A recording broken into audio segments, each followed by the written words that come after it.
সময়টা এমন, ফজরের নামাজটা এত দামি। ও মুসলমান, ফজরের সময়ের যে বাতাসটা আছে, হাজার হাজার লক্ষ লক্ষ কোটি কোটি টাকা দিয়া ফজরের সময়ের বাতাসটা কেনা যাবে না। কারণ ফজরের সময়ের বাতাসটা মানুষের দেহ এবং শরীরের জন্য, কীট পতঙ্গ তরুলতা গাছপালার জন্য আমার আল্লাহ তাআলা ফজরের সময়ের বাতাসটা হাজার রোগের শেফা হিসেবে আল্লাহ দান করে দিয়েছেন। কোন মানুষ যদি ফজরের সময় নিয়মিত ওঠে নামাজের পরে, এরপরে আল্লাহর বান্দা যদি ফজরের সময়ের বাতাসটা শরীরের মধ্যে লাগায়, চিকিৎসা বিজ্ঞানীরা ডাক দিয়া বলেন, দুনিয়ার মানুষ, ওই ফজরের সময়ের বাতাসটা তোমার হাজার ধরনের রোগের থেকে আল্লাহ মুক্ত করে দিবে। এটা বিজ্ঞানের কথা। ফজরের সময়ের বাতাসটা মানুষের রোগের শেফা। এই জন্য সবসময় বলে যে তোমরা ফজরের সময় ঘুমিয়ে থেকো না। কেউ যদি সুস্থতা চায়, সে যেন ফজরের সময় জাগনা থাকে।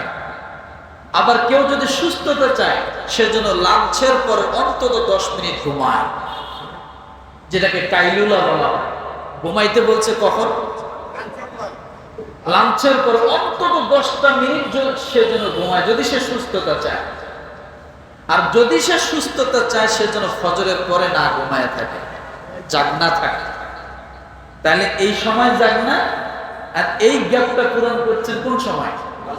লাঞ্চের পরে। কোনো মানুষ যদি 10 মিনিট ঘুমায়, দেখবেন সে নতুন আরেকটা মানে শক্তি সঞ্চয় ফিরে গেল, চার্জ হলো। আবার রাতে 8টা-9টা পর্যন্ত একটানা সে কাজ করবে, ক্লান্তি আসবে না।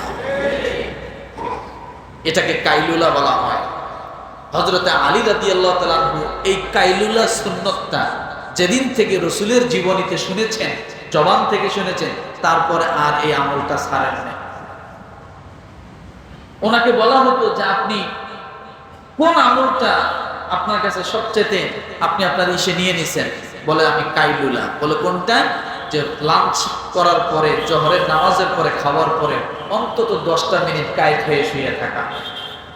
ঘুম ধরলে আরো ভালো, একটু ঘুমানো। 10 মিনিট 20 মিনিট যদি কেউ ঘুমাইতে পারে, দেখবেন সে পুরা ফ্রেশ একটা মন নিয়ে আবার সে কাজে কর্মে যাওয়ার জন্য একটা শক্তি সঞ্চয় হয়ে থাকে। এটা রাসূলের সুন্নাহ। ও মুসলমান, এই জন্য আল্লাহ পাক রব্বুল আলামিন বলেন আল ফজর। ফজর শুধু এই জন্যই দামি না, আরো দামি। কারণ ফজরের সময় যখন হয়, আসমান থেকে রহমতের ফেরেশতা নাজিল হয়। ডানে বামে কাঁধে 2 ফেরেশতা আছে, এরা ডিউটিরত চলে আসে।